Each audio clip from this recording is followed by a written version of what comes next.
Shalom, shalom, frères et sœurs bien-aimés, que le Dieu Tout-Puissant vous bénisse, que vraiment le Seigneur soit notre roi, comme il est notre roi, et qu'il demeure notre roi en ce moment merveilleux que nous allons partager.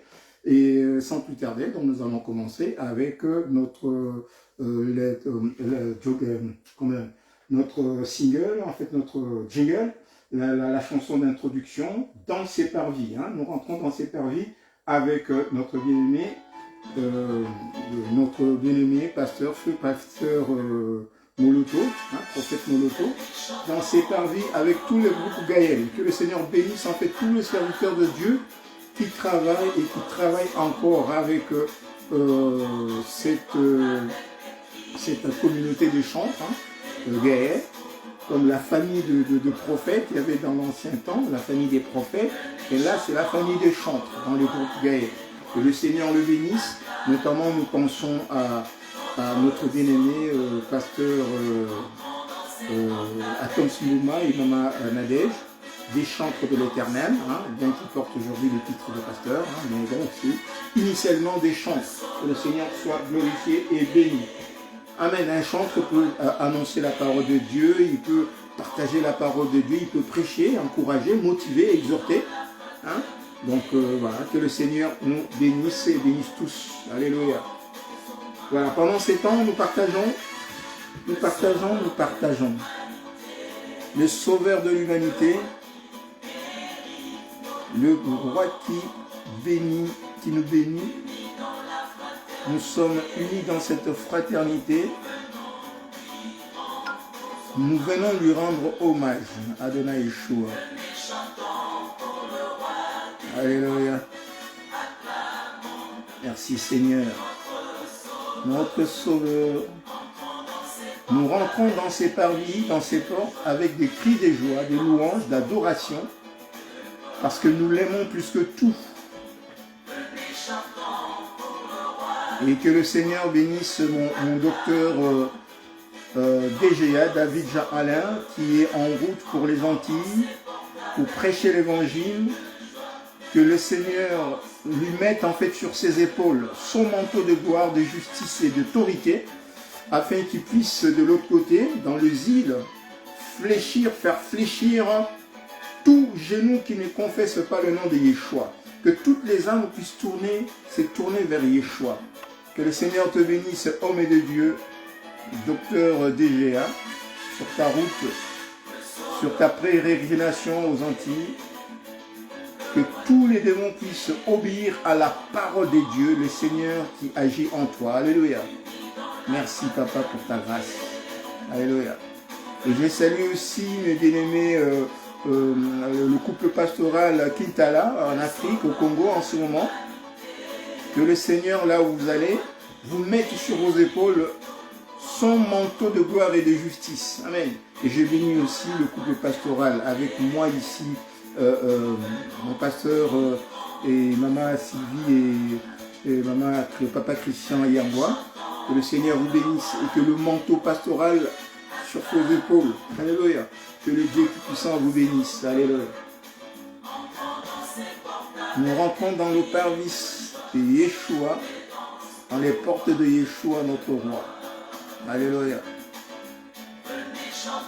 Venez, chantons pour le roi de rois. Acclamons notre roi, notre sauveur. Alléluia.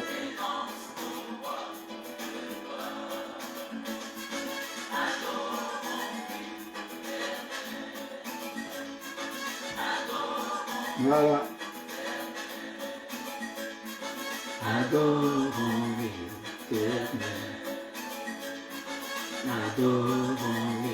Adorons l'Éternel, Gaël, le groupe Gaël, avec Danser parmi Yeshua, Ameshia, notre roi.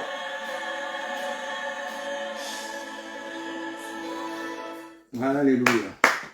Que le Seigneur Dieu Tout-Puissant bénisse ses serviteurs dans Gaël, qu'ils soient bénis en ce moment et que le Seigneur se rappelle en fait de tout ce qu'ils ont fait, de tout ce qu'ils ont fait Shalom, Maman Bernadette, que le Seigneur te bénisse, ma maman, la photocopie de ma maman, que le Seigneur te bénisse. C'est vrai que tu ressembles à ma mère, hein. Ma maman Génie, tu lui ressembles comme des gouttes d'eau, que le Seigneur te bénisse. Et à la limite, c'est comme si tu étais ma tante. Que le Seigneur te bénisse, Maman Bernadette, voilà. Donc, voilà, nous sommes là avec, nous rentrons dans ces portes, dans les portes de Yeshua Meshiach, donc dans l'église du Seigneur Yeshua. Nous rentrons vraiment avec toute la joie. Nous acclamons parce que nous adorons Yeshua. C'est-à-dire que si nous disons que nous adorons Yeshua, c'est que nous l'aimons plus que tout au monde. Nous aimons notre Dieu. Pourquoi? Parce que lui, il nous a aimé le premier.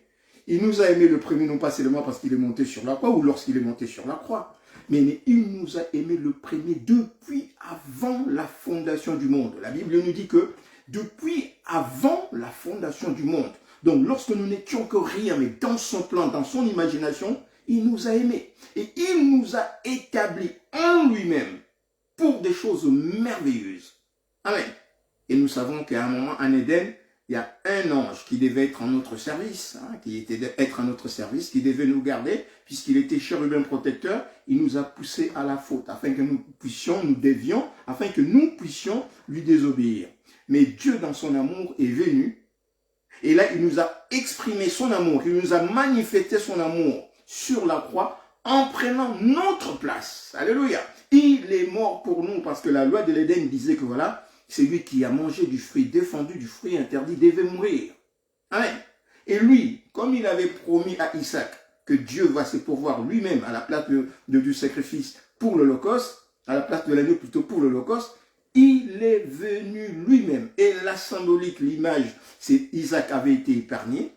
Et nous aussi, il a pris notre place, il est venu lui-même, il nous a épargnés. C'est pourquoi nous l'aimons. Amen, nous l'aimons. Le Dieu Tout-Puissant, le Créateur de toutes choses, il nous a créés à son image. Et il nous a donné la capacité de participer à sa gloire. C'est inimaginable. Et c'est ça justement que le malin joue là-dessus pour nous éloigner de Dieu. C'est-à-dire que quand le malin nous fait rentrer en fait dans les choses temporelles, dans le visible, il dit, mais imaginez, le Dieu Tout-Puissant, le Créateur, d'ailleurs, il nous fait mentir que le monde n'a pas été créé, il n'y a pas de Dieu. Dieu n'existe pas. Shalom, Maman Christine, ma bien-aimée. Dieu n'existe pas.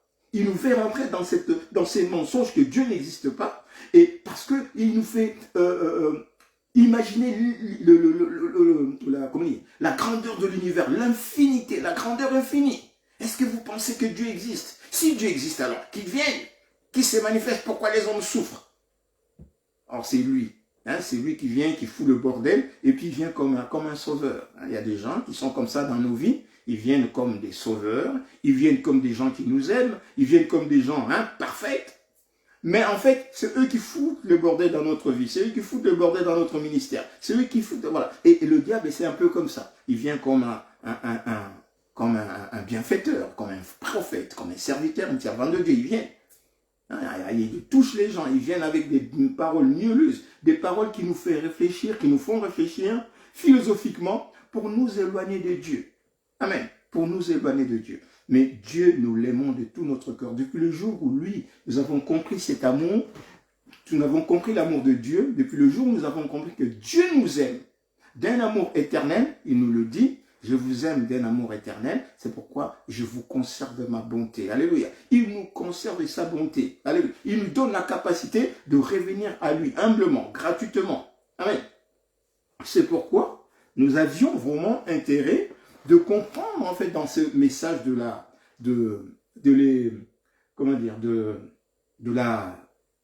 transfiguration, il y a un message.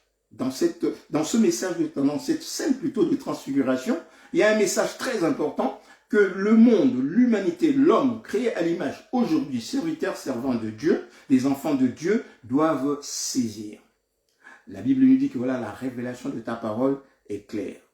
La Bible nous dit que la vie éternelle, c'est que nous puissions connaître, Jean 17, que nous puissions connaître le Dieu Tout-Puissant, le Créateur de toutes choses, lui qui s'est révélé dans l'univers comme un fils. C'est lui que Dieu lui-même a envoyé. Alléluia. Puisque lui, Yeshua, il est au-dessus de toutes choses. Il est au-dessus de toutes choses. Dieu béni éternellement. Et nous savons qu'il n'y a qu'un seul Dieu. C'est pourquoi il est très important que nous puissions comprendre en fait la scène de la transfiguration. Quel est le message de la scène de la transfiguration? C'est notre deuxième partie. Et dans cette deuxième partie, nous allons voir en fait la symbolique de présence. Amen. La symbolique de présence, parce que dans cette deuxième partie, il y avait la présence de 5 personnes. Hein, il y avait à part le Seigneur lui-même, il y a la présence de 5 personnes dans cette scène. Et le Seigneur les a choisis déjà. Lui, le Seigneur a choisi de prendre avec lui Pierre, Jean, hein, l'apôtre Pierre, l'apôtre Jean et l'apôtre Jacques, son fils, en fait son frère. Hein, les enfants, un des enfants que Marie, la mère de Yeshua, a eu avec Joseph après la naissance de Yeshua.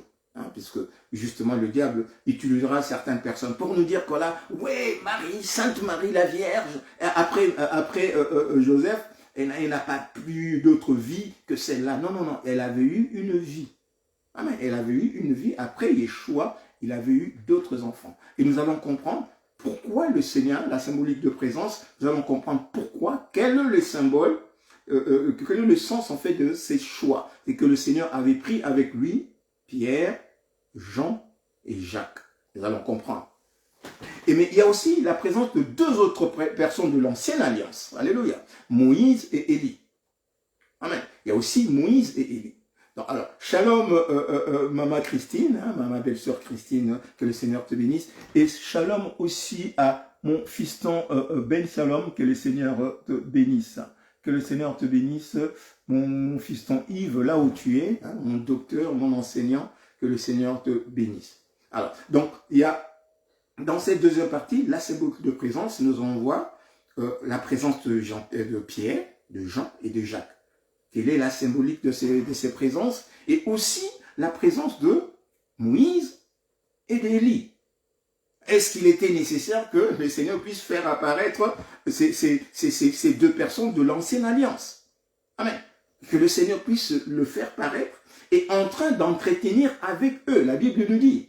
Amen. On n'avait pas en fait l'image de Moïse, parce qu'il n'y avait pas d'appareil photo pour prendre Moïse, pour prendre Élie. Mais le Saint-Esprit a révélé à Jean, à Pierre et Jacques que c'était Moïse, que c'était Élie. Moïse et Élie qui étaient en train de s'entretenir avec le Seigneur.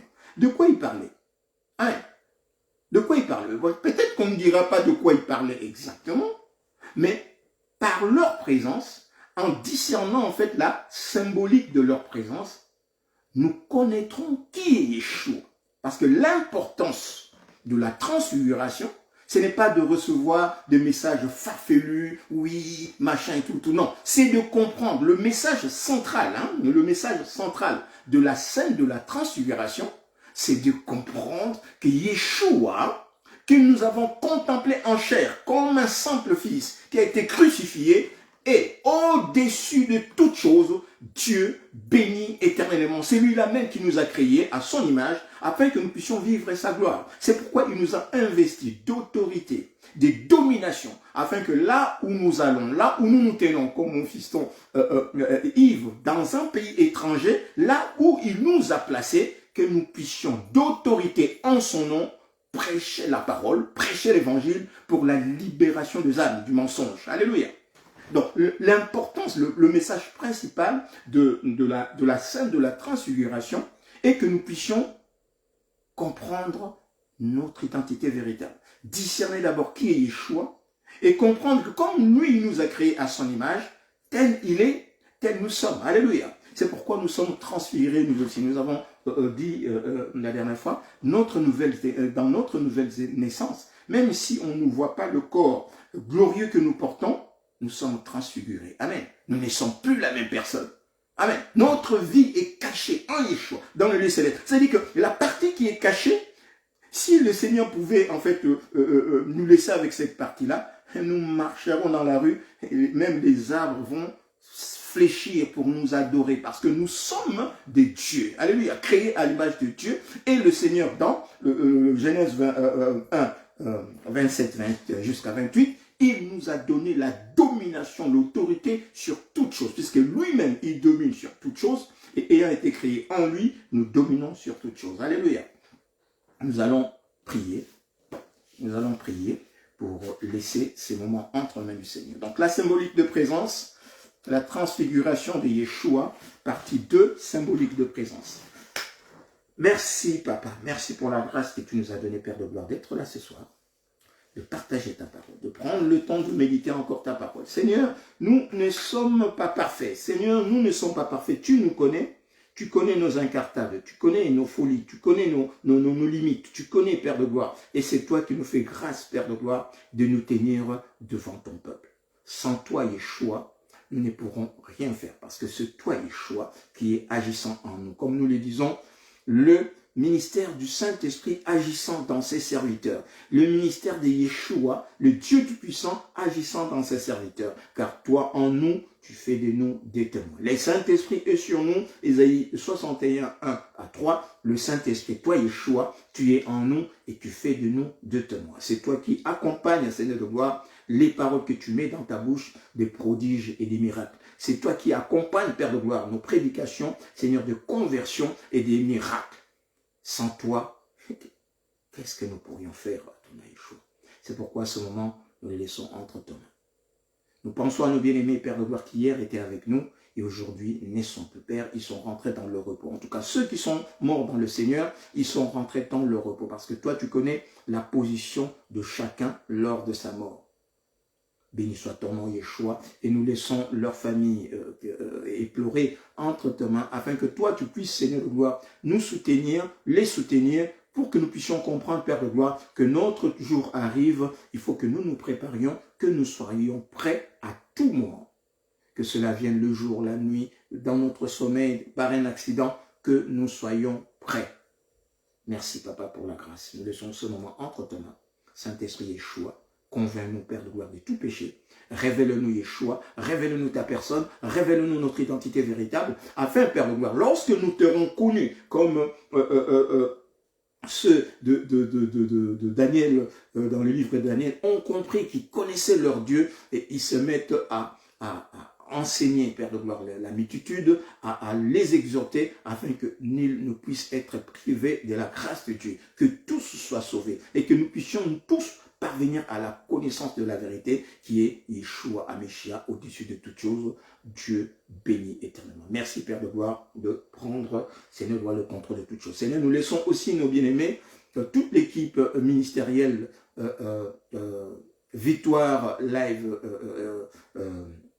chrétienne, que le Seigneur puisse bénir VL TV, que le Seigneur puisse bénir tous ceux frères qui travaillent et ces sœurs qui travaillent dans ces ministères, et que le Seigneur puisse aussi nous aider à ce que nous puissions honorer, Père de gloire de puissance, ces ministères qui s'est implanté et qui est en train de faire des grandes choses au niveau de la divulgation de l'évangile dans ces mondes. Merci Papa pour VL TV, que le Seigneur se bénisse. Merci encore, Père de gloire, pour ma bien-aimée, Maman Christine, dans ses ministères, celle qui nous soutient, qui me soutient dans ses ministères. Merci aussi pour Maman Bernadette, qui nous soutient aussi spirituellement, par des prières et par des encouragements pour ses ministères. Mon frère bien-aimé, mon fiston, Yves, fiston par l'âge, Yves, qui est encore là pour nous soutenir des encouragements par son amour pour Yeshua. Que le Seigneur nous bénisse tous et que le Seigneur bénisse aussi tous ceux qui vont nous se joindre à nous.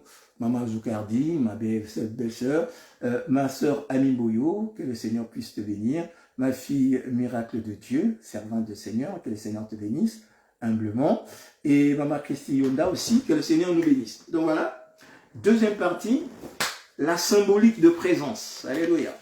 Puisqu'il y a 5 présences que nous devons décortiquer. Nous allons avant lire en fait, pour ces présences, nous savons lire en fait, pour introduire Éphésiens 2. Nous allons lire dans le livre d'Éphésiens 2, à partir du verset 11 à 21, juste pour introduire notre partage. Éphésiens 2, 11, 21, nous lisons. « C'est pourquoi, vous autrefois, païens par la chair, c'est pourquoi, vous autrefois, païens dans la chair, appelés incirconcis par ceux qu'on appelle circoncis, et qui les sont en la chair par la main de l'homme, souvenez-vous que vous étiez, que nous étions, je vais dire nous, parce que je parle de nous, souvenons-nous que nous étions en ces temps-là sans Christ, privés de droit de cité en Israël. Nous avons dit que Israël, ce n'est pas seulement Israël aujourd'hui. Nous avons maintenant la révélation de Israël et nous comprenons pourquoi Dieu avait donné ce nom Israël. Israël signifie quoi? Israël, c'est Ish, en hébreu c'est l'homme. Ra signifie combattant, El. Israël, en signification première, c'est l'homme combattant de Dieu. C'est-à-dire que l'homme qui combat avec le Seigneur, donc l'homme qui règne avec Dieu, l'homme qui travaille avec le Seigneur. Amen. Et lorsque nous comprenons cette signification, nous donnons cette signification, en fait, le sens de la vie de l'homme créé à l'image de Dieu. Amen. L'homme créé à l'image de Dieu avait été créé pour régner avec Dieu. Nous avons vu que Dieu a créé l'homme, il lui a donné la terre, en fait, pour cultiver la terre. C'est-à-dire que pour travailler la terre, donc l'homme va travailler avec Dieu, selon les instructions de Dieu, à travailler la terre, à dominer sur toute chose. Amen. Donc l'homme est Israël, l'homme. C'est même en fait le sens premier de la signification du mot homme. C'est pourquoi Israël avait été, Jacob plutôt, ayant été appelé Israël, il devait travailler pour une mission très précise qui nous est donnée dans Osée 12, 13.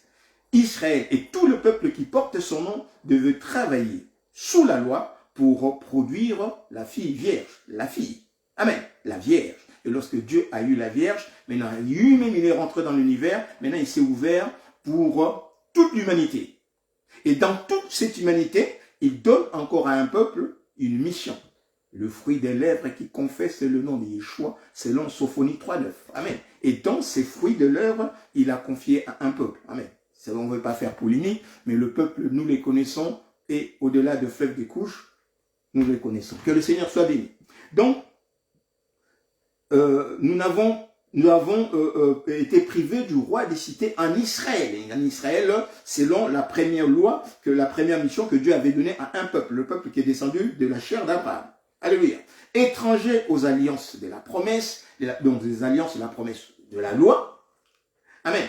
Et sans espérance et sans Dieu dans le monde, puisque nous étions dans les nations. Lorsque Dieu est en train de travailler avec ses peuples, Israël, descendants d'Abraham, et d'Isaac et de Jacob, nous étions dans les nations. Nous attendions. Alléluia, nous attendions. Mais maintenant, en Yeshua, puisque les enfants d'Israël ont produit le fruit pour lequel Dieu avait choisi, avait appelé Abraham, la femme vierge est rentrée, la vierge est rentrée, et Yeshua est rentré dans l'univers. Maintenant, toutes les nations sont entrées en Yeshua. Maintenant, nous avons cette révélation à partir du verset 13, mais maintenant, en Yeshua, vous qui étiez jadis éloignés, nous qui étions des nations, alléluia, alors que Israël est en train de souffrir sous la loi, nous étions des nations. Alléluia, tu es tous dans les nations. Mais maintenant, en Yeshua, vous qui étiez jadis éloignés, vous avez été rapprochés par quoi? Par le sang de Yeshua. D'autant plus important de comprendre l'œuvre de la croix, de comprendre l'autel de la justice de Yeshua. Amen. Lorsque nous comprenons l'autel de la justice de Yeshua, c'est pour que toutes les nations puissent rentrer. Parce que toutes les nations étaient restées enfermées dans le mensonge, dans la mort. Et cette mort, ce n'est pas la mort du péché de chacun de nous. C'est la mort depuis l'Éden. C'est la mort qui est entrée dans le monde depuis l'Éden avec le péché d'Adam et Ève, où toute l'humanité s'est éloignée de Dieu. Amen. Et nous étions dans les nations, pendant qu'Israël est en train de travailler la loi, nous étions dans les nations. Maintenant, quand Yeshua est rentré, par la grâce, quand Yeshua, le temps de la grâce est arrivé, la fille vierge avait été trouvée, Yeshua est rentré dans l'univers, maintenant, il a versé son sang pour payer la rançon du péché de l'Éden, puisque le péché de l'Éden réclamait la mort. Lui, il a pris place sur l'autel pour l'Holocauste, il a pris place et ce sang est précieux. Alléluia. Amen. Par le sang du Christ, l'humanité qui avait été éloignée, dispersée, est revenue vers lui. Dispersée depuis la tour de Babel. Alléluia. Est revenue vers lui. Amen. Car il est notre paix. Lui qui, de deux, n'en a fait qu'un. Amen. Du peuple qui était sous la loi et du peuple qui était sous la condamnation, il en a fait qu'un.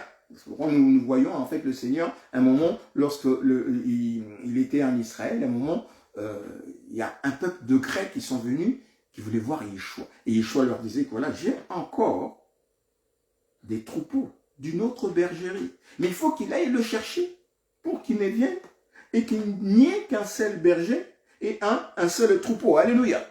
Shalom, mon pasteur Christian, un couple pastoral, il envoie que le Seigneur vous bénisse, mon pasteur. Alléluia. Afin qu'il n'y ait qu'un seul berger, un seul troupeau. Amen. Donc, il est notre paix, lui qui de deux n'en a fait qu'un, et qui a renversé le mur des séparations, l'inimitié. Alléluia. Il a renversé l'inimitié qu'il y avait entre nous et lui-même. Entre nous et les promesses qui étaient éternelles pour nous. Ayant anéanti par sa chair la loi des ordonnances dans ses prescriptions, afin de créer en lui-même, avec le deux, un seul homme nouveau, établissant la paix et de le réconcilier l'un et l'autre en un seul corps, avec Dieu ou en Dieu par la croix, en détruisant par elle l'inimitié. Ce qui faisait l'inimitié, ce qui nous séparait avec Dieu, c'est la désobéissance de l'Éden, c'est le mensonge. Donc il a, par la révélation de la vérité, dans sa grâce, il a détruit le mensonge. Alléluia. Il a détruit le mensonge. Il est venu annoncer la paix à vous, à nous qui étions loin, et la paix à ceux qui étaient près. Car par lui, nous avons les uns les autres accès auprès du Père dans un même esprit. Ainsi donc, nous ne sommes plus des étrangers ni des gens du dehors, mais nous sommes des citoyens de saints, gens de la maison de Dieu, vous qui avez été édifiés, vous avez été plutôt édifiés sur le fondement des apôtres, amen, pas seulement des apôtres, et des prophètes, Yeshua, Ameshia, étant lui-même, je rajoute entre parenthèses, étant lui-même la pierre angulaire. Et en lui, tout l'édifice bien coordonné s'élève pour être un temple saint dans le Seigneur. Alléluia.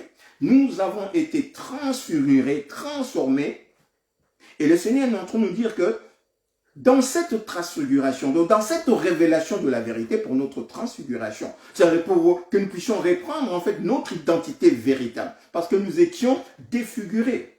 Yeshua est venu, il nous a donné en fait le sens de notre existence, le sens de notre vie. C'est là le plan de sa création. Amen. Et nous sommes maintenant revêtus, nous avons repris cette identité, et en reprenant notre identité, il nous dit en fait comment. Il nous a édifiés, donc il nous a rétablis sur le fondement qu'il avait, le fondement, donc des paroles fondamentales qu'il avait données aux prophètes de l'Ancienne Alliance. Mais non seulement aux prophètes de l'Ancienne Alliance, mais aussi aux apôtres, et lui-même étant la base des paroles qu'avaient les prophètes et qu'avaient annoncé. Donc, les paroles qu'avaient annoncées les prophètes de l'Ancienne Alliance, c'est les témoignages de Yeshua. Donc, c'est l'évangile. Alléluia. Et les témoignages, en fait, qu'annonce en fait le prophète, c'est les témoignages aussi de Yeshua. Donc, c'est l'évangile. En fait, avant Yeshua, lorsqu'on parle de l'Ancienne Alliance, en fait, on parle de l'évangile.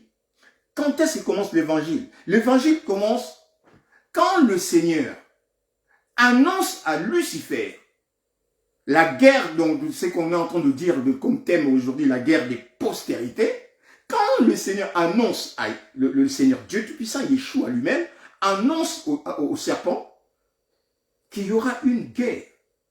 La postérité de l'épouse, qui n'est pas encore, puisque la fille vierge n'est pas encore. La postérité de la fille vierge, puisque Ève était vierge en Éden, mais le diable l'a trompée, l'a poussée à la faute. Mais le Seigneur a mis un plan de rachat où il y aura encore une vierge. Donc un peuple va travailler sous la loi, puisque Adam et Ève étaient sous la loi de l'Éden. Il ne devait pas manger jusqu'à ce qu'il vienne. Donc il va encore produire une vierge sous la loi. Il va mettre le peuple sous la loi par Moïse. Et une vierge va sortir. Et lorsque le Seigneur aura ces vierges, donc Osée 12, 13, on le lit, Israël avait travaillé pour la femme, dans la vie même de Jacob. Et lorsque le Seigneur trouvera cette vierge alors lui-même, il va rentrer dans l'univers pour accomplir sa volonté. Donc, l'évangile commence là. La bonne nouvelle pour l'humanité, en fait, l'évangile en soi, c'est la bonne nouvelle pour l'humanité. C'est souvent, en fait, parce que nous cherchons à philosopher trop loin dans la pensée humaine. Et c'est ça, en fait, la théologie ne nous aide pas dans ce sens-là. C'est-à-dire qu'il cherche à pousser l'homme à réfléchir sur la parole de Dieu. Et lorsque l'homme réfléchit sur la parole de Dieu, il réfléchit sur des choses visibles. Et c'est ces choses visibles qui nous induisent en erreur. Amen.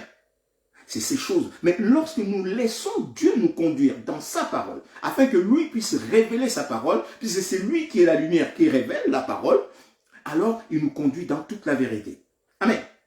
Donc, l'évangile commence là. On annonce à l'humanité que tu seras, on annonce à l'homme, à Adam et Ève, on leur annonce la libération de ses enfants. Donc, ces enfants seront une postérité qui va dominer par le nom de Yeshua. Il va dominer, en fait, Lucifer. Il va l'écraser. Amen. Il va écraser Lucifer. Donc, lorsque le Seigneur, maintenant, au temps maintenant de la grâce, il choisit les 12 apôtres, il continue une œuvre qui avait déjà commencé par les prophètes. C'est pourquoi vous avez été édifiés sur le fondement des apôtres et des prophètes. Amen. D'où, en fait, l'importance de comprendre la symbolique de la présence de Moïse et d'Élie. Alléluia. Voilà pourquoi nous avons lu, en fait, en introduction, ces passages pour marteler sur le verset 20, donc le chapitre Éphésiens 2, 20, pour marteler sur le fait que nous avions été édifiés sur le fondement des apôtres et des prophètes, Yeshua est la pierre angulaire. C'est-à-dire, lorsqu'on dit Yeshua est la pierre angulaire, c'est-à-dire que c'est Yeshua qui est la pierre fondamentale de l'édification du corps qui est le sien. Et c'est pourquoi on parlera au verset 21, on conclut en lui tout l'édifice, donc l'édifice de son corps, bien coordonné, s'élève pour être un temple saint dans le Seigneur, le corps de Yeshua.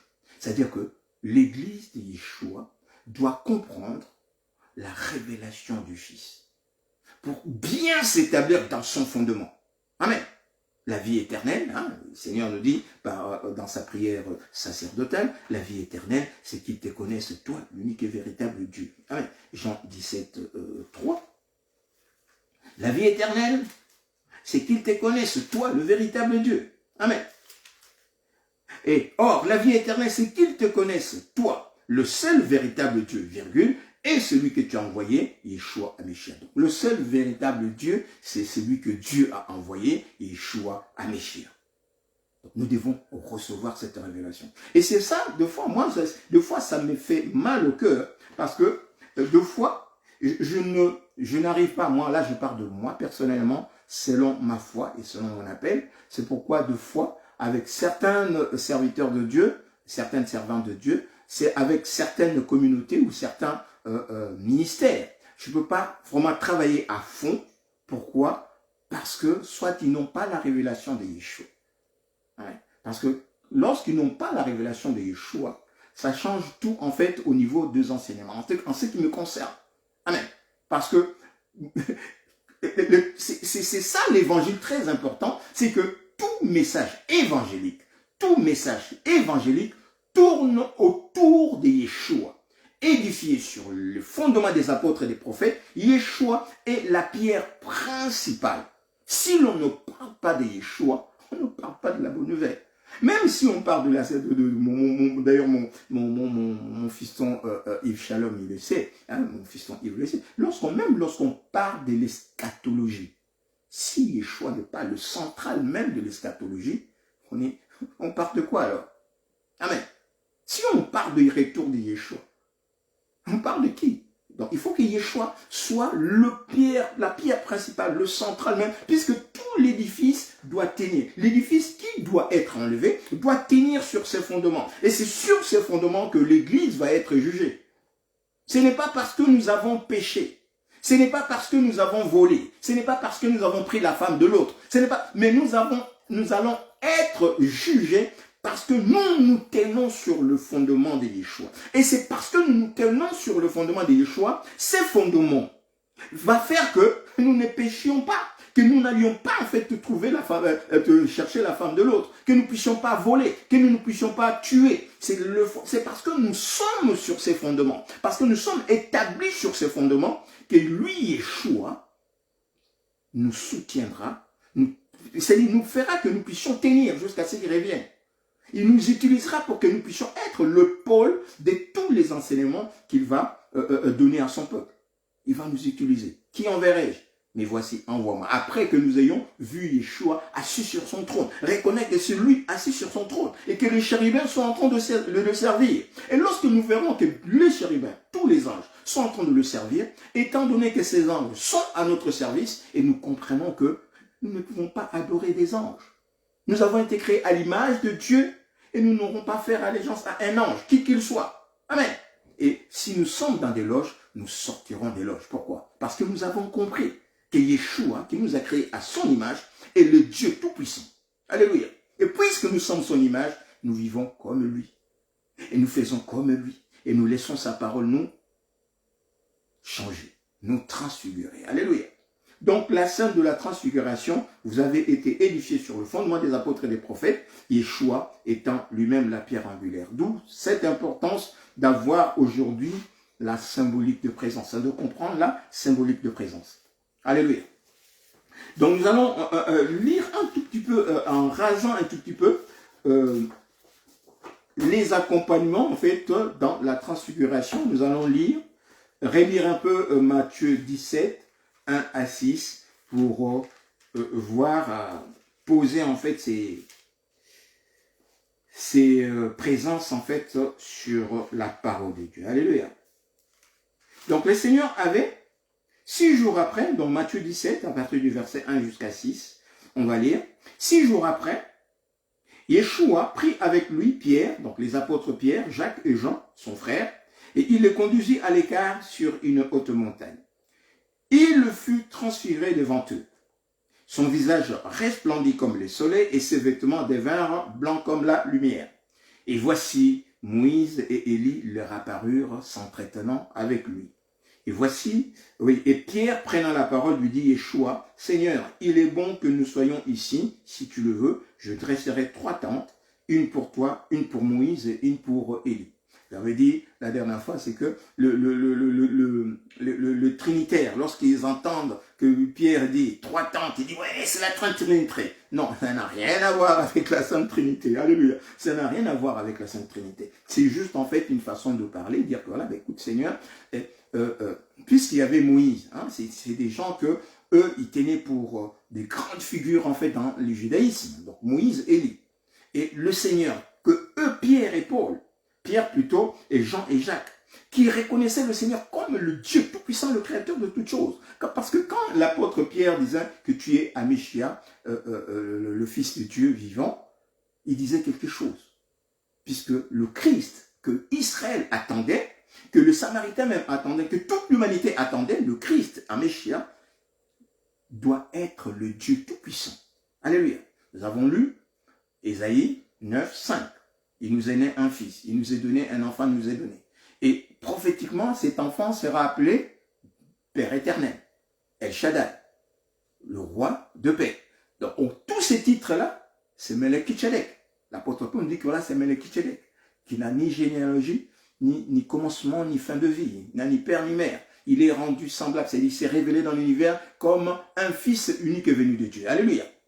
Donc, c'est Yeshua. Et c'est pourquoi il était d'autant plus grave qu'un homme se dise le Messie. Et quand Yeshua disait qu'il était le Messie, et lorsque le Caïphe, le souverain sacerdotal, lui avait demandé, dis-tu, es-tu le Christ? Quand Yeshua l'avait dit que je suis le Fils de Dieu, Christ donc, qu'est-ce qu'il avait fait, Caïphe? Il a déchiré son vêtement sacerdotal. C'est-à-dire que symboliquement, spirituellement, il a abrogé la sacrificature de mosaïque, lévitique. Parce que c'est la sacrificature de Melchizedek qui rentrait en lice, qui rentrait en place. Donc, symboliquement, Yeshua, l'univers, tout l'univers, l'humanité attendait le Fils de Dieu, attendait Yeshua. Et quand Yeshua a déclaré cela, donc il a abrogé en fait toute l'autosacrificature antérieure pour poser sa sacrificature de Melchizedek, le roi justice, le pasteur, le souverain pasteur, qui lui-même donne sa vie pour ses brebis. Alléluia. C'est pourquoi il est d'autant plus important que nous comprenions ces choses. Alléluia. Que nous comprenions ces choses. Donc, Moïse et Élie leur apparurent s'entretenant avec lui. Prenant la parole, dit que Seigneur, il est bon que nous dressions 3 tentes. Donc, les 3 tentes étaient simplement comme dans l'ancienne alliance, lorsque tu recevais des visiteurs qui n'avaient pas de place, tu dois dresser des tentes pour les accueillir. Comme aujourd'hui, par exemple, si je reçois une personne, je dois préparer la chambre des invités. Hein, je dois préparer, ou soit même lui prendre une chambre d'hôtel pour les loger. Donc, puisqu'il y avait Moïse et Élie, on doit mettre des tentes pour, voilà, comme Moïse, elle avait établi des tentes dans le désert. Parce que c'est temporaire. Moïse va partir. Moïse et Élie, ils sont venus, mais ils ne sont plus là. Ils vont répartir. Donc, mettre des tentes pour ce moment merveilleux qui passent ensemble. C'était tout. Et c'était juste cette image. Donc, ça n'avait rien de la Sainte Trinité là-dedans. Et comme il parlait, encore, parlant maintenant de tentes, qui devait mettre 3 tentes, mais comme il parlait, Pierre parlait, une voix se fit entendre. Une lumière le couvrit et une voix se fit entendre. Celui-ci est mon fils bien-aimé en qui j'ai mis toute mon affection. C'est-à-dire que pour lui dire, voilà, il n'y a pas besoin de faire des tentes. Mais c'est lui. Écoutez ce qu'il va vous dire. Car en lui habite corporellement tout ce que Dieu affectionne. Alléluia. Dieu a mis en lui tout ce qu'il affectionne. Et tout ce que Dieu affectionne, c'est le salut de l'homme qui est tombé dans le péché pour le rétablir. C'est pourquoi Yeshua a accepté toutes les situations. Donc Dieu a accepté toutes les situations en ce qui concerne le salut des hommes. Et d'autant plus important que nous puissions chercher lui d'abord et sa justice établie sur la croix. Alléluia. Donc, ici, là, jusqu'au verset 5, nous avons 5 personnes qui rentrent dans la scène. Il y a Jean, Pierre et Jacques, et puis il y a Moïse et Élie. On pouvait commencer en fait par les prophètes, les apôtres plus proches, mais on va commencer par les prophètes anciens. Hein? Les prophètes anciens, et puis après on va revenir on va revenir sur les apôtres. Peut-être les apôtres, on verra samedi matin, dans la 3e partie pour conclure. Alléluia. Donc, on voit en fait la symbolique de Moïse. On voit la symbolique de Moïse. On voit la symbolique, ouais, j'ai mes notes. On voit la symbolique de Moïse, puisque c'est des choses tellement délicates qu'on doit se rafraîchir la mémoire plutôt, lorsqu'on médite ces choses. Donc, on a la symbolique de Moïse. Alors, Moïse, ça nous rappelle Horeb. Ça n'aurait pas le mont Sinaï. Et nous voyons déjà que lorsque nous lisons, le Seigneur a pris en fait les apôtres, les 3 apôtres, il s'est mis à l'écart sur une montagne. Et c'est la même scène qui se passe en fait lors de la révélation de Dieu à Moïse. Il invite Moïse spirituellement, parce que Moïse est en train de paître le brebis de Jéthro, et il voit en fait la montagne rougir. Et il s'approche curieusement pour voir. En fait, nous on va dire curieusement, mais spirituellement, Dieu a mis ces signes pour inviter Moïse à voir et à la rencontre avec son Dieu. Alléluia. Donc nous aussi, c'est pareil. Et le Seigneur prend en fait Jacques, Pierre et Jean, et le Seigneur nous prend aussi au travers de ses enseignements, il nous met à l'écart pour que nous puissions discerner en fait cette présence. Discerner pourquoi le Seigneur avait pris Jean, pourquoi il avait pris Pierre, pourquoi il avait pris Jacques, et pourquoi il y a plusieurs prophètes. Il pouvait montrer en fait Ésaïe, il pouvait montrer Daniel, il pouvait montrer aussi Jérémie ou Ézéchiel, hein, il pouvait montrer aussi Habakkuk, il pouvait montrer, on va dire, bon, Élie, non, il était là, il pouvait montrer Jean-Baptiste, mais Jean-Baptiste était là. Amen. Jean-Baptiste était dans la présence d'Élie. Parce que Élie, c'est Jean-Baptiste. Alléluia. Donc, Jean-Baptiste était là. Donc, on va comprendre aussi pourquoi Élie. Je vends la mèche en messe. J'ai vendu la mèche. Donc, voilà. Donc, il y a Moïse. Et nous comprenons pourquoi Moïse. Parce que Moïse, dans la mission que Dieu a donnée à Israël, il s'agissait de la loi. Amen. Il faut comprendre que les enfants, Adam et Ève étaient conduits par la loi. On dit, mais quelle loi? Oui, la loi de l'Éden. La loi qui leur interdisait de manger. C'est la parole de Dieu. Une loi, en fait, c'est la parole de Dieu. C'est un commandement de Dieu. C'est une sentence de Dieu. C'est Dieu qui dit quelque chose et nous devons y obéir. Hein, comme les lois des nations. Mais des fois, nous avons peur et on parle de la loi. Non, la loi que tu donnes à tes enfants, c'est juste un conseil que tu donnes. Et le Seigneur, dans sa sagesse, lorsqu'il nous donne le conseil, lorsqu'il nous donne la loi, il nous dit pourquoi. C'est-à-dire, ne mange pas. Si tu manges, voilà ce qui va arriver. Je te donne, je mets devant toi la vie et la mort, mais choisis la vie afin que tu vives. Amen. Si tu pêches, tu mourras. Si tu manges, Dieu dit, c'est un conseil. Et c'est une loi établie. Amen. Pour nous diriger. Donc la parole de Dieu, la parole que le Seigneur donne, et même lorsque nous sommes dans la maison, en couple, en famille, le terme de l'alliance que le Seigneur nous donne, c'est une loi, c'est un conseil. Alors, lorsque nous prenons la loi, la parole de Dieu comme un conseil, et non pas comme une loi rigide, par la sagesse, nous savons que c'est pour notre bien. Alléluia. Donc, Adam et Ève étaient sous la loi en Éden. Et cette loi leur interdisait de manger.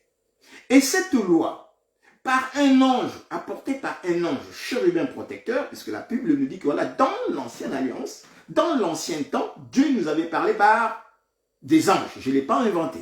On peut le lire dans Hébreu. Amen.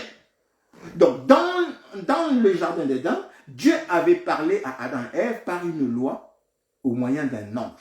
Et cet ange, on l'a appelé chérubin protecteur en Éden. Qu'est-ce qu'il faisait en Éden? Chérubin protecteur osait le déployer. Il était en Éden. Amen. Qu'est-ce qu'il faisait en Éden? C'est Lucifer, le serpent ancien, qu'on nous détaille dans Ézéchiel 18, quelque part comme ça. Donc le Seigneur dit que voilà, aux temps anciens, il nous avait parlé par des anges. Maintenant, puisque cet ange-là était un ange, était proche de Yeshua, avait menti, parce qu'il était serviteur, il devait servir. En fait, tous les anges de Dieu doivent adorer le Fils. Alléluia. Donc, nous ayant été créés à l'image du Fils, donc ils doivent nous adorer, ils doivent nous servir. Mais cet ange-là, voyant que nous étions de la boue, il a omis, il a refusé, délibérément refusé de nous servir. Il veut que nous, étant de la boue, lui étant glorieux avec de pierres précieuses, que nous puissions le servir. Alléluia. Et nous ne nous étonnons pas, parce que Lucifer étant entouré de pierres précieuses, puisqu'il travaille avec de pierres précieuses, parce qu'il connaît les techniques, en fait, la technique de l'évolution scientifique, qu'il y a derrière, en fait, les pierres précieuses. Et nous voyons le monde aujourd'hui, le monde occidental, courir derrière les pierres précieuses. Qui leur a donné, en fait, cette intelligence pour travailler la pierre précieuse, le coltan de trucs, hein, afin de faire évoluer le monde, en fait, dans ce que nous sommes aujourd'hui, nous vivons aujourd'hui. Hein, discernons. Discernons et comprenons les enjeux. J'étais en train de discuter avec un bien-aimé sur les enjeux qui gouvernent, en fait, le monde d'aujourd'hui. Nous devons faire très attention. Il y a beaucoup, en fait, d'hommes, hein, pour ne pas dire de Congolais, il y a beaucoup d'hommes qui sont, comment dire, qui se sont laissés enfermer, en fait, dans une sorte de doctrine matérialiste et qui oublient que il y a le Dieu, le Créateur, le Dieu Tout-Puissant qui est au-dessus de toutes choses. Amen. Et qui est en train de sceller certaines vérités. Et dans le jour qui vient, il est en train de les ouvrir. C'est pourquoi je demande à mon fiston Yves, papa, là où tu es, sois très attentif. Tu es à un poste clé où le Seigneur, parce que, voilà, la vérité c'est quoi? C'est que si tu veux répandre en fait la poudre en fait sur la terre, si tu te mets à 1 mètre, tu vas prendre une petite place. Amen. Si tu répands de la poudre, il faut que tu t'élèves. Plus tu t'élèves, plus la poudre va prendre de la place, hein, va se répandre mieux. C'est pourquoi le Seigneur nous élève à un certain niveau. Comme ça, de là où nous serons, à une certaine hauteur, notre parole, la parole qu'il va mettre dans notre bouche, va toucher un grand monde. Amen. Elle va toucher un grand monde. C'est pourquoi le Seigneur t'a positionné là où tu es. C'est pourquoi le Seigneur a positionné mon pasteur John là où il est. C'est-à-dire que pour que plus il t'élève à une certaine hauteur, la parole que tu vas dire va porter. Amen. Va porter plus et toucher les grands mondes. Alléluia. Donc, nous devons être très attentifs pour recevoir la parole du Seigneur. Le Seigneur va donner des révélations. Le Seigneur va donner des éclaircissements sur certains points. Afin que, en ce temps qui arrive, le peuple de Dieu puisse comprendre. L'homme créé à l'image de Dieu puisse saisir et sortir vraiment en fait des loges.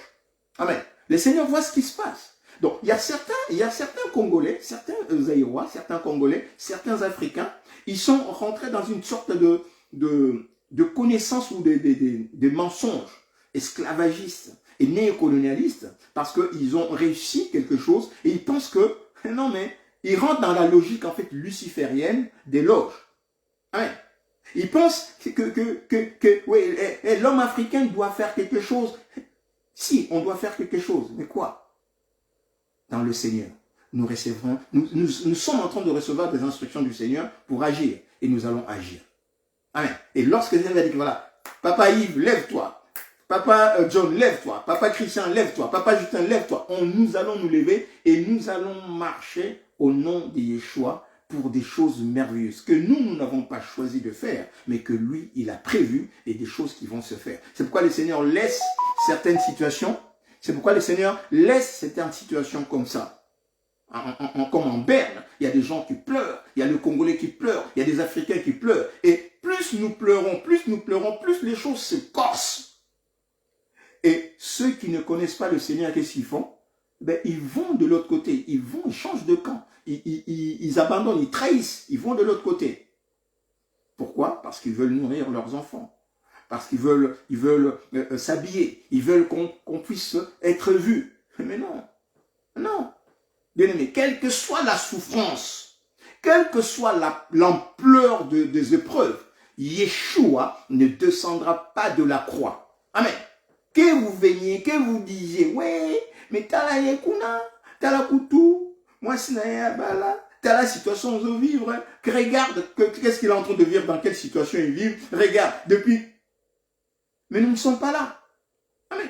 Nous ne sommes pas là. Parce que le fait que moi, je puisse aller faire allégeance au diable pour accepter le compromis, ne changera pas, en fait, ne sauvera pas de peuple. Amen. C'est la volonté du Seigneur qui sauvera de peuple. On avait cru à un certain moment qu'il y a des choses qui se passeraient. Parce qu'il y a quelqu'un prendrait le pouvoir.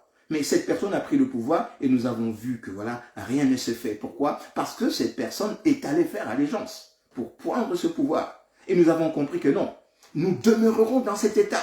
Quelle que soit la souffrance, quelle que soit l'ampleur de la souffrance, nous demeurerons dans cet état jusqu'à ce que le Dieu créateur de toutes choses dira, ça n'est fini. Alléluia. Parce qu'il y a un temps. Et lorsque ce temps s'accomplira, alléluia, là nous vivrons une gloire éternelle. Yeshua revient bientôt. Et ça ne dépend ni d'un homme, ni de moi, ni de qui que ce soit. Ça dépend de lui seul. Alléluia. Et lorsque ce temps s'accomplira, nous verrons la gloire de Dieu. Alléluia. Nous verrons la gloire de Dieu. Donc, les seigneurs, il nous parle en fait, on va voir en fait Moïse. Pourquoi Moïse?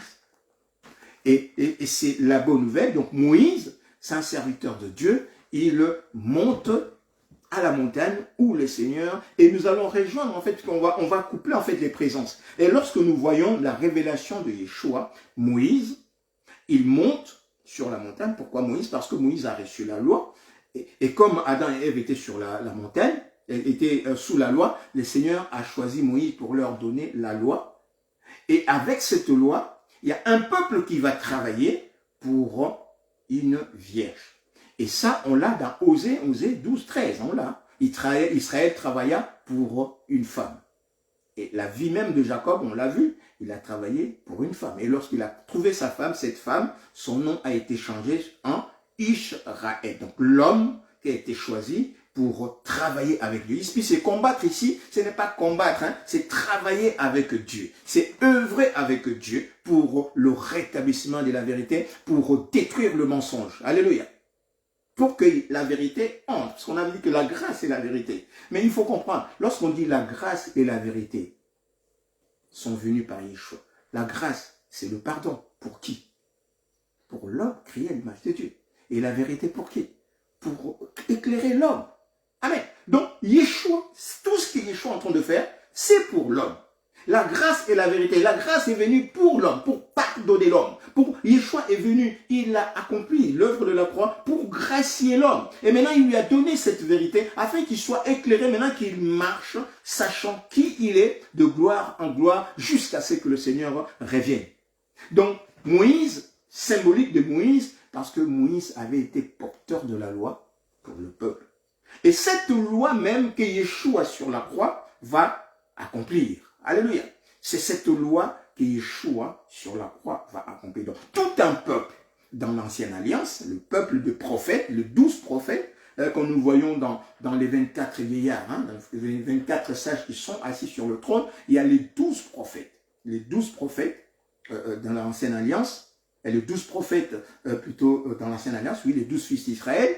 Et puis, il y a les 12 apôtres. Et les 12, ça fait 24. Et que nous voyons assis. Des gens qui sont sages, qui craignent Dieu et qui ont travaillé pour le Seigneur. Bon, certains vont dire, mais oui, mais il y a dans les 12 prophètes, on a les enfants d'Israël, il y a les enfants d'Israël il y a des enfants d'Israël, les 12 enfants d'Israël de Jacob, il y a ceux-là, en fait, qui avaient fauté. Prenons l'exemple de Ruben. Mais eux, ils sont que des symboliques, c'est des symboliques de nom. Mais ce n'est pas tous les enfants, tous ceux qui sont descendus de Ruben. Ruben avait péché, bien sûr. Ce n'est pas tous ceux qui sont descendus de Ruben n'avaient pas péché. Amen. Nous sommes descendus d'Adam et Ève. Mais aujourd'hui, nous avons été disculpés. Alléluia. Nous avons été disculpés par le sang de l'Alliance. Donc, c'est une symbolique de nom, des 12 fils d'Israël. Nous le lisons dans Apocalypse 21. Nous lisons les 12 symboliques des 12 enfants d'Israël. Et puis il y a les 12 apôtres. Amen, les 12 apôtres de l'agneau. Donc, nous avons cette symbolique, mais c'est parce que c'est des noms. Il y a la famille de Ruben, il y a la famille de Jacob, il y a la famille plutôt de Siméon, il y a la famille de Judas. Voilà, ça fait 12 familles, 12 en fait personnes, et de ces familles sont descendues de 12 personnes. Et ces 12 personnes qui sont prophétiques ont travaillé sous la loi que Dieu avait donnée à Moïse. D'où la présence de Moïse, parce que Yeshua s'entretient avec lui sur l'accomplissement de la loi qu'il lui avait remise. Alléluia. La symbolique de Moïse. Et nous voyons aussi dans la symbolique de Moïse la révélation de Yeshua. Amen. La révélation de Yeshua, puisque Dieu donne à Moïse son nom. Yehwa. Dieu donne à Moïse son nom, on l'avait dit la dernière fois.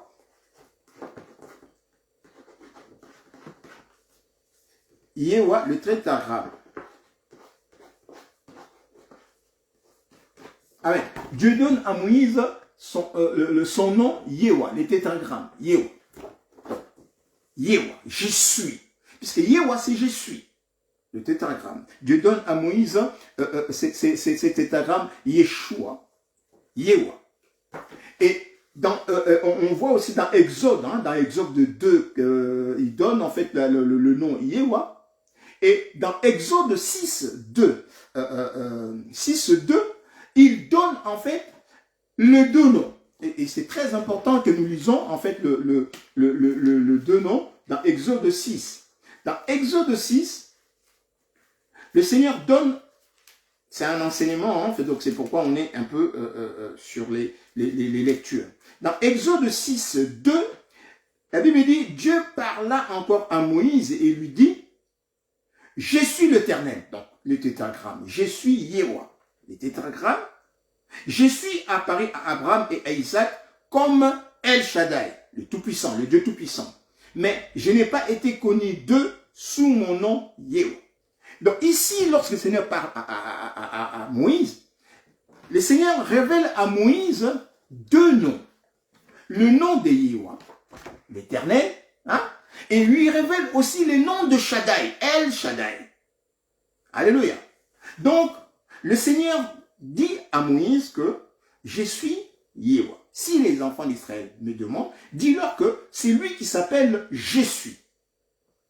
Mais il nous dit que je me suis apparu à Abraham, à Isaac et à Jacob, sous mon nom Shaddai, donc le Tout-Puissant. C'est lui qui se suffit lui-même. Le Tout-Puissant, le créateur de toutes choses. C'est lui qui rend l'être. l'être, le vouloir. C'est lui qui donne la possibilité à ce que toute chose soit. Je suis. Amen. Or, maintenant, quand maintenant l'ange vient annoncer à Marie et à Joseph le nom de l'enfant qui va naître, l'enfant qui est dit dans Ésaïe 9,5, Père éternel, tout-puissant, El Shaddai, tout-puissant, roi de paix, il lui donne le nom de Yeshua.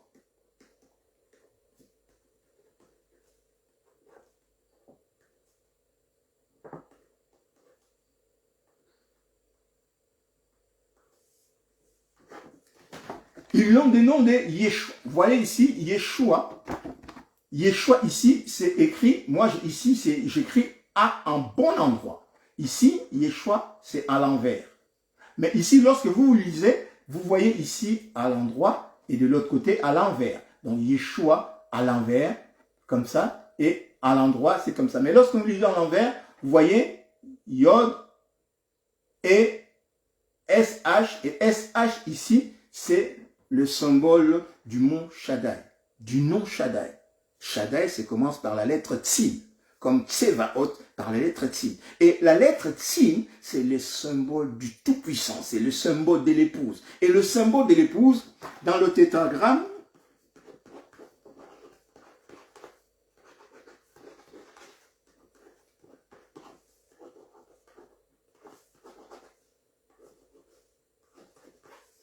Amen.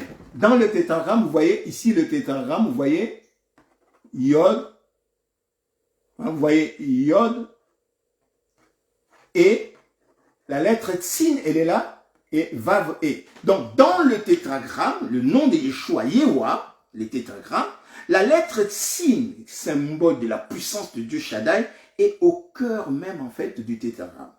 Donc, le tétragramme c'est sépare en deux et la lettre Tsin prend place au cœur. Or, le Tsevaot, le Shaddai, c'est la puissance, c'est le symbole de l'épouse. Alléluia. C'est le symbole de l'épouse. Et qui sous-entend aussi que l'épouse est dans le cœur de l'esprit. La parole est dans le cœur de l'esprit qui manifeste la puissance de Dieu. Si vous pouvez comprendre cela, bien aimé, si nous comprenons cela, nous comprenons la place de la femme dans le plan éternel de Dieu. Amen. Et nous voyons que la femme, elle est incontournable dans le plan de Dieu. Partout, dans tout ce que Dieu a fait, il y a l'épouse. C'est-à-dire qu'il y a la parole. Alléluia. Il y a la parole de Dieu. Amen. Donc, très important de comprendre que la présence de Moïse symbolise en fait la loi, la parole de Dieu qui va être rétablie, qui va être accomplie. Amen. Et il y a la révélation de Yeshua, de Dieu Tout-Puissant, pour que le monde puisse comprendre. C'est pourquoi lorsque Pierre est en train de s'exclamer, mais que je puisse monter une tente, parce que Moïse est une figure pour les enfants d'Israël. On l'appelle le peuple de Moïse, le peuple de Moïse. Donc, figure de Moïse, c'est une figure incontournable du prophète de Dieu. Amen. Du prophète, le prophète qui tient une place pour eux-mêmes. Moïse est plus important qu'Abraham pour les enfants d'Israël. Moïse même est plus important. Le visage prophétique de Moïse est plus important que le visage prophétique d'Abraham. Moïse est incontournable. Amen.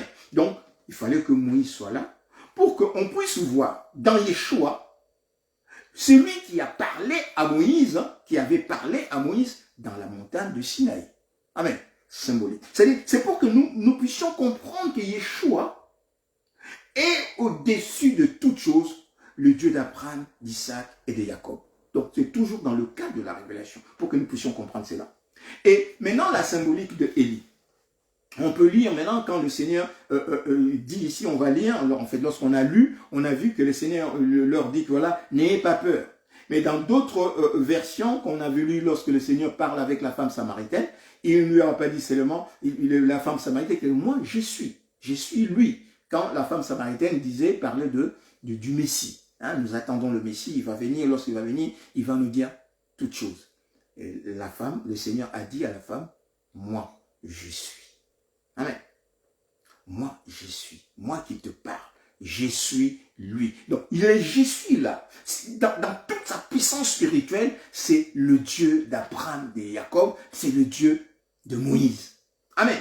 Et nous pouvons lire aussi dans dans plusieurs passages, hein, Jean 8, 24, 28, 58, dans Jean 8, 18, lorsque le Seigneur dit qu'avant qu'Abraham fût, moi, je suis. Donc, ça pose. Donc, avant qu'Abraham fût, moi, je suis l'Éternel. Je n'ai ni commencement ni fin. Malakitchedek. Amen. Je suis. C'est lui-là même, Malakitchedek, qu'on lit dans le livre, nous dit que voilà, c'est lui devant qui Abraham avait été, hein, après sa victoire, c'est le roi de Canaan. Il a été auprès de Melchizedek, et Melchizedek est venu auprès d'Abraham avec du pain et du vin. Et le pain symbolique de la loi et de la parole de Dieu, et le vin symbolique de sa justice sur la croix. Et ici, lorsqu'il est en train de partir, puisqu'ici là, après, il s'en va vers la croix, pour accomplir en fait sa mission principale, sauver l'homme, libérer Isaac du bûcher. Amen. Donc, il y avait intérêt d'avoir une symbolique pour montrer à l'humanité, nous qui suivons sa parole, nous qui méditons sa parole, dans la lecture, nous comprenons que non, Yeshua est notre Dieu, le Dieu tout-puissant, le créateur de toutes choses. Amen. Et Apocalypse, lorsqu'on nous lisons Apocalypse 22, 13 et 26, et 16 plutôt, 13 et 16, nous comprenons qui est Yeshua. C'est lui, l'apôtre Jean nous dit que c'est lui qui a envoyé son ange pour nous attester ces choses dans l'église. Alléluia. Il est le Dieu des esprits des prophètes. Alléluia. Donc nous lisons Apocalypse 22, 13, 16. Hein, lorsqu'on aura un temps, nous les lisons. Amen. Et c'est là où nous voyons maintenant en fait aussi la symbolique de Élie. Et nous voyons Élie. Qui est Élie? Amen. Qui est Élie? Dans l'Ancienne Alliance, nous voyons Élie. Élie a manifesté en fait quelque chose de puissant lors de la destruction des prophètes des Baals. Amen. Mais en fait, cette scène, qu'on en croit,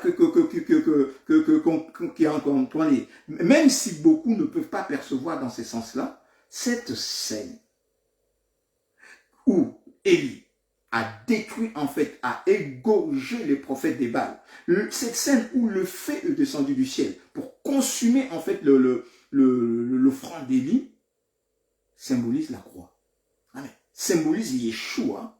Le feu du ciel est descendu, la colère de Dieu est descendue pour consumer en fait la chair de Yeshua, pour assouvir. Puisque il faut comprendre que la parole qui a été enfreinte en Éden, c'était la parole de qui? C'était la parole de Dieu. Hein? La parole qui avait dit que celui qui mangera mourra. Si Adam et Ève mangent du fruit descendu, mourront.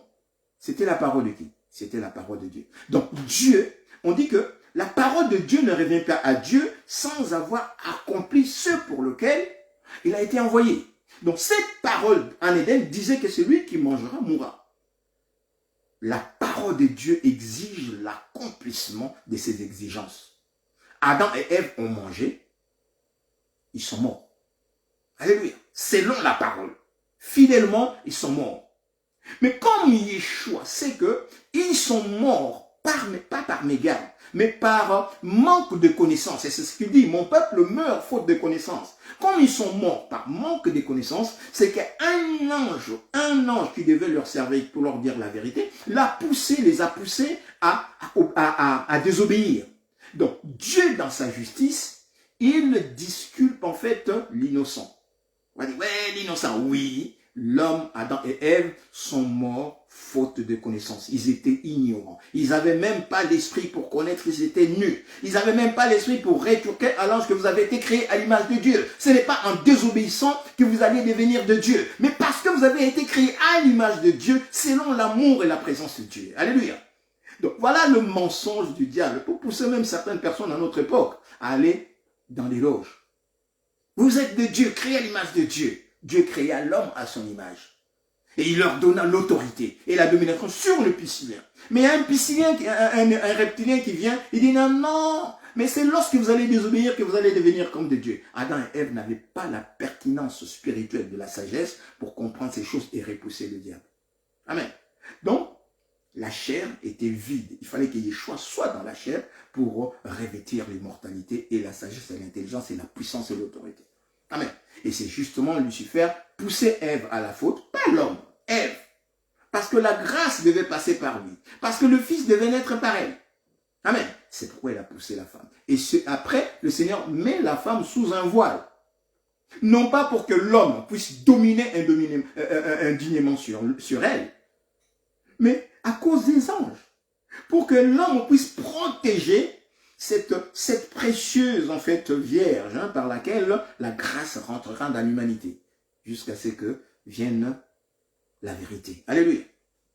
Donc maintenant, Élie, dans ces trucs, Élie représente comme un prophète qui a été témoin de l'accomplissement de la promesse que Dieu avait donnée à Isaac par la bouche d'Abraham, que Dieu va venir lui-même pour prendre notre place, afin que l'Holocauste, donc la colère de Dieu qui va tomber sur nous, sur l'homme, soit sur lui-même Dieu. Alléluia. Parce que Dieu a compris que l'homme n'est pas mort sciemment. Nous lisons, lorsque nous lisons Adam, et plutôt Ève, en train de répondre à Lucifer, qu'est-ce que nous lisons? Quelqu'un qui ne veut pas. Quelqu'un qui a compris que Dieu nous a interdit de manger. Et nous ne mangerons pas. Amen. Nous ne mangerons pas. Et c'est là où la subterfuge en fait du mensonge, il vient la ruse du diable, il dit non. Il vante un peu les vertus du fruit. Ils vont s'ouvrir. Vous deviendrez comme des dieux. Comme nous aimons les choses qui élèvent, nous avons été, qui élèvent l'homme, qui élèvent l'ego de l'homme. Vous deviendrez comme des dieux. Alors que nous étions déjà comme des dieux. Nous étions comme des dieux, créés à l'image de Dieu. Mais lui dit non, non, non, non. Si vous mangez, vos yeux vont s'ouvrir. Vous deviendrez comme des dieux. Vous connaîtrez le bien et le mal. C'est bien de connaître le bien. C'est bien de connaître le bien et le mal. Mais est-ce que nous avons l'autorité pour dominer le mal? Voilà le problème. Nous connaissons le mal. Nous connaissons le bien. Mais nous connaissons le bien, nous connaissons le mal, mais nous n'avons aucune puissance de faire le bien en dominant le mal. L'apôtre Paul le dit. Je trouve en moi. Je sais ce qui est bien. Et je veux faire le bien que je veux. Mais je trouve en moi une puissance, on va dire une force, une puissance qui me pousse à faire le mal, bien que je ne le veuille pas. Je ne veux pas faire le mal. Mais cette puissance est là. Qui me délivrera? Gloire soit rendue en Yeshua. Alléluia. Donc voilà en fait la position dans laquelle nous sommes. Et Élie, lorsqu'il a le Seigneur, le feu du ciel est descendu pour consumer en fait l'offrande, il a manifesté, il a été visionnaire, il a vu l'œuvre de la croix, il a vu l'accomplissement en fait. C'est pourquoi il doit être témoin. Parce que qu'est-ce qu'il fait? Qu'est-ce qu'il fait après? Lorsque cette vérité s'abat et que devant Élie, Yeshua manifeste sa puissance et son autorité, cet homme vaillant, il égorge tous les prophètes de Baal. Et c'est ce qui s'est fait sur la croix. Amen. Il a dépouillé, Yeshua a dépouillé les autorités. C'est-à-dire que tous les anges, tout dans le mensonge, la mort et tous les anges déchus, il les a dépouillés. C'est-à-dire qu'il a décapité, comme le Seigneur avait donné cette parole au serpent ancien, que la descendante de l'épouse te crasera. Donc, il va te décapiter, il crasera la tête. Amen. Donc, lui, il a décapité tous les prophètes de Baal. Donc, il a accompli cette parole en espèces. Amen. Donc, c'est ce qui se passe sur la croix. C'est la symbolique de la croix. Et la symbolique de la loi, et la symbolique de l'accomplissement de la loi. Moïse et Élie. Donc, ces deux personnes, Yeshua dit, bon voilà, toi, fidèle, comme le Seigneur dit quelque part, lorsqu'il va revenir, il prend le serviteur qui ont fait leur travail, il dit, fidèle et bon serviteur, entre dans le repos de ton Père. Donc, c'est comme si, c'était comme pour couronner en fait le travail de Moïse. C'est comme pour couronner en fait le travail de Élie. Et puis s'il leur dit, et l'apôtre il les demande, mais pourquoi les gens disent que les scribes et les trucs, ils disent que voilà, Élie doit venir. Il leur dit, si Élie était déjà venu. Amen. Élie était déjà venu. En la personne de Jean-Baptiste. Alléluia. En la personne, tout à l'heure on disait qu'on a parlé aussi, Jean-Baptiste était là aussi au travers Élie. Donc pourquoi Jean-Baptiste et pourquoi le Seigneur avait choisi Jean-Baptiste, donc Élie pour venir. Parce que justement, c'est dans le cadre de l'accomplissement. Donc Jean-Baptiste, en décimant le prophète, en décapitant le prophète de Baal, c'était comme il vient préparer le chemin du Seigneur. Amen. Préparer le chemin du Seigneur. Afin que quand Yeshua rentre, il le présente. Voici votre Dieu. Comme cette parole qui est dite dans Ésaïe 35. Ésaïe 35, verset 4. Voici votre Dieu. Voici la rétribution des prophètes de Baal. Voici la rétribution de menteurs. La vengeance de notre Dieu. Amen. Il viendra lui-même, il montera sur la croix et il nous sauvera. Et il donne en fait, le prophète Jean-Baptiste, et plutôt Ésaïe, donne les signes qui vont s'accomplir. Les boiteux marcheront, les sourds verront et entendront, les aveugles verront, et la bonne nouvelle sera annoncée aux pauvres. Mais quand toutes ces choses se font, ça veut dire quoi? Le diable est vaincu, les démons sont vaincus. Or, les démons, le diable, et tous ces esprits qui viennent nous donner des maladies, des trucs, machin, des maladies spirituelles, en l'espèce, c'est des prophètes de Baal. C'est des prophètes de Lucifer. C'est des prophètes du serpent ancien qui sont en train d'être décapités. Chaque fois qu'un miracle se fait, c'est un prophète de Baal qui tombe, qui est décapité. Amen. Chaque fois qu'un cœur est balayé, purifié, sanctifié, c'est des prophètes de Baal qui ont été condamnés et foutus dehors dans les vies qu'ils occupent indignement. Amen. D'où la symbolique de Élie. Et bientôt, dans les jours qui viennent, on va aussi parler en fait de la guerre en fait des postérités. On va parler de la guerre de postérité. On va juste les titres, hein, pour que c'est un titre que j'aime pas, mais je vais l'utiliser pour que nous puissions illustrer en fait ces messages qu'on est en train de donner, qui est aussi un message vrai, hein, un message qu'on est en train de donner, mais sur la perspective de l'œuvre de la croix. Amen.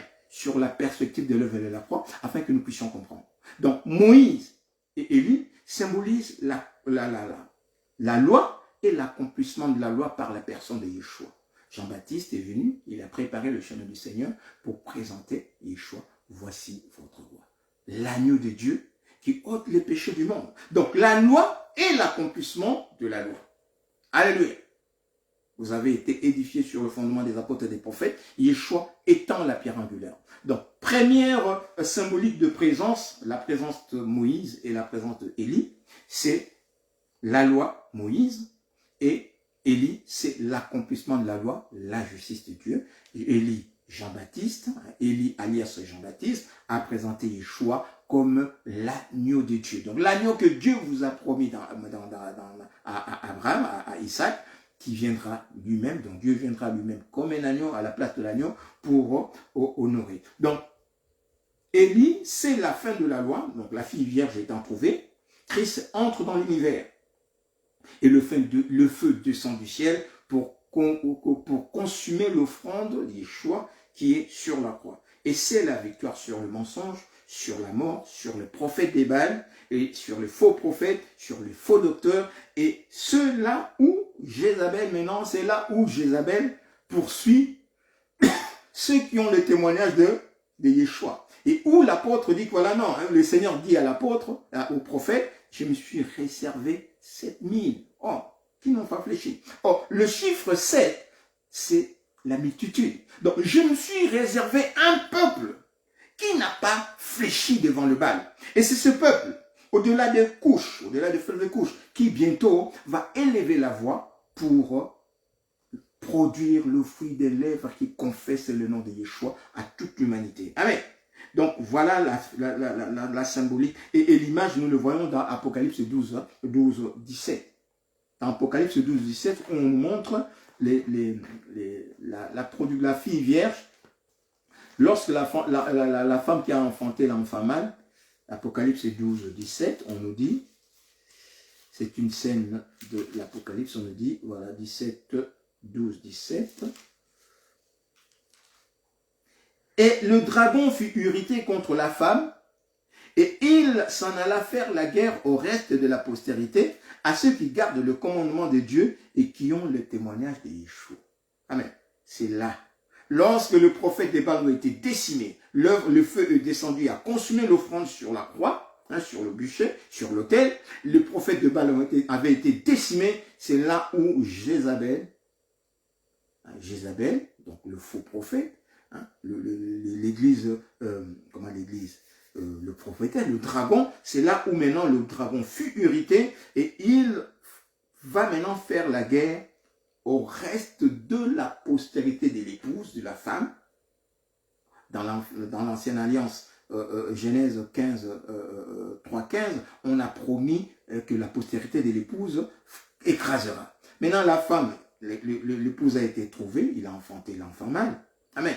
Maintenant, comme le dragon ne pouvait pas détruire cette femme, et maintenant, il est allé faire la guerre à ceux qui, hein, à la postérité de la femme, à ceux qui gardent le commandement de Yeshua et qui ont le témoignage donc qui ont l'évangile, qui prêchent l'évangile.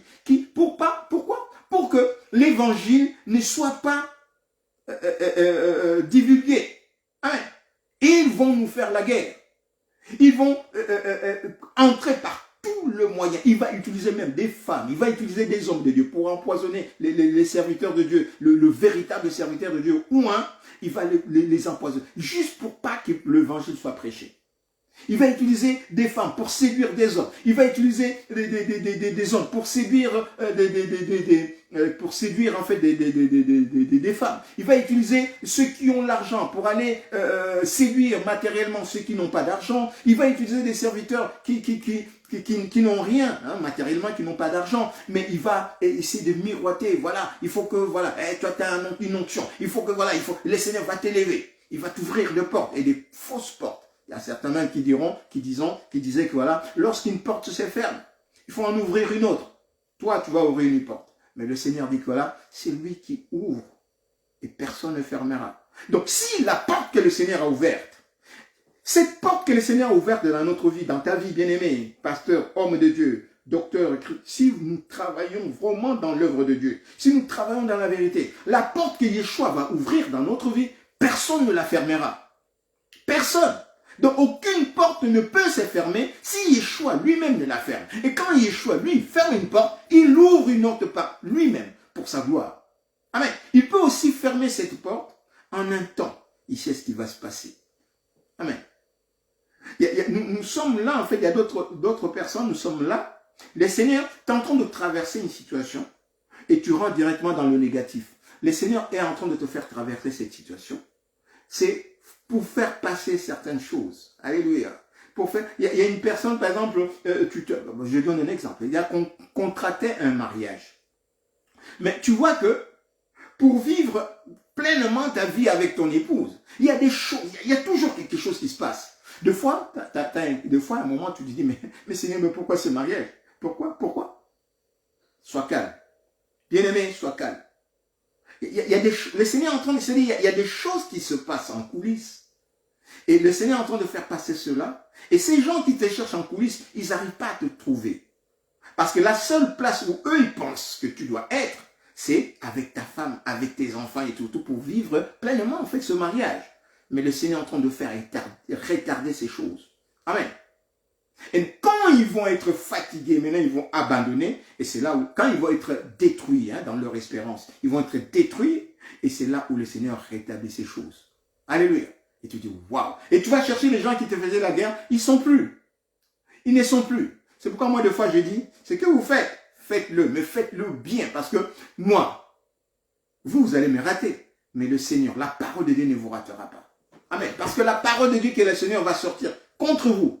Parce que vous avez détruit son peuple. Parce que vous avez empêché son peuple d'avoir quelque chose en temps et en heure. Le Seigneur va vous détruire. Et lui, la parole de Dieu qui vous a ciblé, il ne vous loupera pas. Alléluia. Il ne vous loupera pas. Amen. Donc, en résumé, la première partie, en fait, de notre message sur la symbolique de présence, on a parlé de la présence de Moïse et d'Élie. On a dit que la présence de Moïse, c'est la révélation de Yeshua en tant que Dieu tout-puissant. Il nous faut comprendre que si le Seigneur a permis que Moïse soit dans cette scène, afin qu'il puisse parler à Moïse, il nous renvoie en fait sur le mont Sinaï, où le Seigneur a parlé avec Moïse, et après sur le mont Horeb, où le Seigneur a donné les 10 commandements à Moïse. Alléluia. Donc, c'est pour nous montrer que Yeshua, que nous avons contemplé comme un homme, comme un simple homme, un fils, n'est pas un fils selon l'homme. Amen. N'est pas un fils selon nous, selon l'homme, mais il est le Dieu tout-puissant, le créateur de toutes choses. Donc, le Dieu de Moïse. Il est aussi le Dieu d'Élie. Amen. Alléluia. Donc, comme il dit, Élisée plutôt avait posé la question lorsqu'il a vu le char prendre son maître, Élie. Il dit, où est le Dieu d'Élie? Il a tapé en fait son manteau sur l'eau et l'eau s'est fendue en deux. Amen. J'ai béni le Seigneur parce qu'il y a des choses merveilleuses sur le manteau d'Élie. Le manteau que le Seigneur donne à son serviteur. Le manteau de gloire que lui, le Seigneur Yeshua, pose sur son serviteur. Alléluia. Invisible. Vous ne le verrez pas. Je ne vois pas le manteau qu'il y a sur mon pasteur Christian Yangwa. Je ne vois pas le manteau qu'il y a sur ma Christine, mon épouse. Je ne vois pas le manteau de gloire sur elle. Je ne vois pas le manteau de gloire qu'il y a sur mon pasteur John. Je ne vois pas le manteau de gloire qu'il y a sur mon pasteur Wantoner. Je ne vois pas le manteau de gloire qu'il y a sur beaucoup d'autres serviteurs de Dieu. Mais Yeshua voit ce manteau. Et ce manteau, nous la contemplons par des choses merveilleuses qui se passent, que le Seigneur fait avec cet homme de Dieu, cette femme de Dieu. Alléluia. Je ne vois pas le manteau de gloire qu'il y a sur ma maman Germaine et Longue, mais Yeshua qui te connaît, il sait la grâce, sa grâce qui repose sur toi. Hein? Maman Yatou Diallo, que le Seigneur te bénisse aussi, que le Seigneur te bénisse, petite sœur. Alléluia. Donc, dans cela, nous voyons en fait la loi et Élie, l'accomplissement de la loi. Voici l'agneau. Puisque Élie, en l'espèce de Jean-Baptiste, il nous a présenté Yeshua comme l'agneau de Dieu. Amen. Et le Seigneur dit aux apôtres ici, non, Élie était déjà venu, mais il en traitait n'importe comment. Alléluia. Et Élie est venu, Jean-Baptiste, donc la loi et l'accomplissement de la loi. Que le Seigneur bénisse sa parole.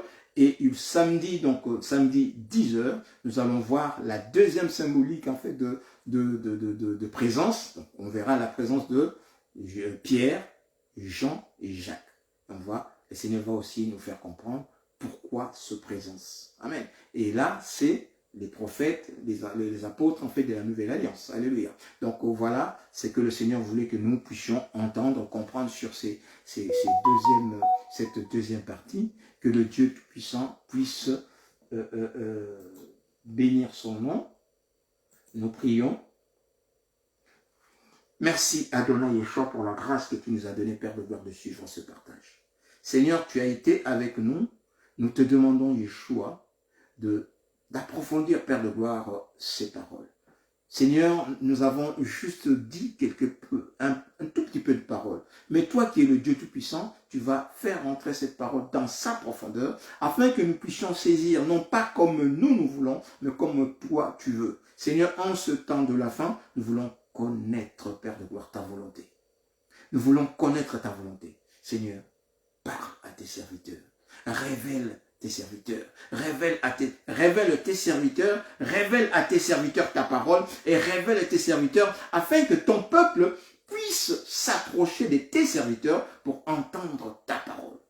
La gloire, la puissance et l'honneur t'appartient, Papa. Seigneur, nous regardons, Père de gloire, tout ce que tu fais, tout ce qui s'est fait tout autour de nous. Nous parlons, non pas comme nous voulons, mais nous voulons parler comme toi tu veux que nous en parlions. Au nom de Yeshua.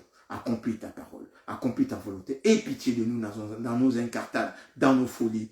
Aie pitié de nous et accorde-nous ta grâce et Yeshua. Ne regarde pas nos incartades et nos folies, mais regarde, Père de gloire, ta volonté et accomplis ta volonté dans la vie de ta serviteur au nom de Yeshua. En vertu du sang que tu as versé sur la croix Golgotha, disons Amen, Amen, Amen. Ceux qui vont nous suivre en différé, Père de gloire, parle avec eux, parle à leur âme et de la même façon que tu nous as construit, tu nous as parlé en direct, parle avec ton peuple au nom de Yeshua. Amen. Amen. Donc voilà, nous répartons avec le type Gaël dans ses portes. Nous n'avons pas de droit d'auteur pour cette chanson et que la grâce de Yeshua nous accompagne. Au nom de Yeshua. Shalom, shalom maman Elon, shalom maman Christine, shalom mon fiston Yves, shalom à tous ceux qui nous ont suivis. Shalom, shalom, shalom. Donc voilà, la loi et l'accomplissement de la loi, la justice de Dieu, que le Seigneur manifeste sa volonté. Donc voilà, c'était la transfiguration de Yeshua. Quel message pour ce temps. Donc, deuxième partie, c'est la symbolique de présence. Nous avions la présence de Moïse et d'Élie, et nous avons dit que la présence de Moïse et d'Élie, c'est la loi, donc Moïse, et Élie, l'accomplissement de la loi. Moïse, Élie plutôt l'accomplissement de la loi. Voici l'agneau de Dieu, dit Jean-Baptiste, qui est le nouvel Élie. Voici l'agneau de Dieu qui ôte les péchés du monde. Et l'agneau de Dieu va jusqu'au bûcher pour libérer l'homme Isaac qui était sur le bûcher selon la parole prophétique dite par la bouche à Balaam, Genèse 22:8. Donc voilà, nous avons été libérés. Alléluia. Voilà. Rendez-vous samedi, donc après-demain, samedi à 10 h, pour la deuxième partie de la symbolique de présence. Et nous parlerons de la présence de Jean, de Pierre et de Jacques. Au nom de Yeshua, d'ici là, que la paix de Dieu qui surpasse toute intelligence garde nos cœurs en Yeshua. Shalom au peuple de Dieu. Alléluia. Venez, chantons pour le roi de rois. Acclamons-le. Notre sauveur. Entrons dans ses parvis avec le cri de joie. Alléluia. Voilà, c'était afin que le Seigneur soit glorifié et béni.